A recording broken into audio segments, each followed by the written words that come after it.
If we look at the share price over the last 6 months, you can see that this has been a relatively sleepy stock of a company that's struggling with its share price right around $10 a share, and then suddenly it surged as high recently as almost $350 a share and currently is trading at $240 a share.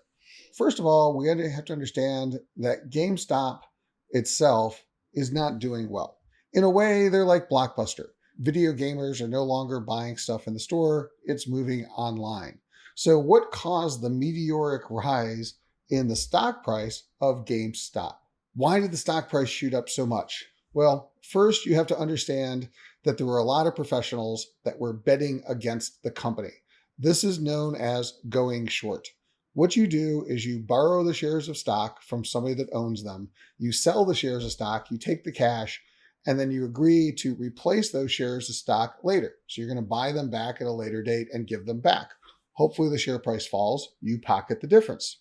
So many people have been borrowing the shares, assuming and betting that the company's going down, that it's caused a supply demand imbalance. And this is where the individual day traders pounced because what they saw was a way to exploit this supply demand imbalance. So two things started to happen simultaneously in GameStop's stock.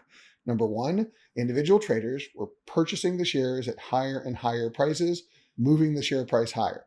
And number two, they were buying lots of option contracts. At one point last week, there were almost 2 million option contracts traded on GameStop.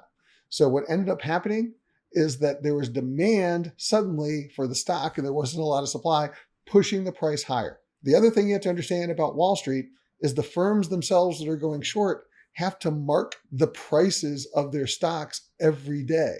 As the prices were going up, they were reporting losses. So they ended up having to what's called cover their short position. They had to close out so they wouldn't lose more. Well, how do you cover a short position? You got to go buy the stock that you borrowed in the marketplace. So suddenly more demand was created for the stock, and the stock now goes at an even higher price. By the way, when it hit $300 a share, it became the most valuable company in the Russell 2000.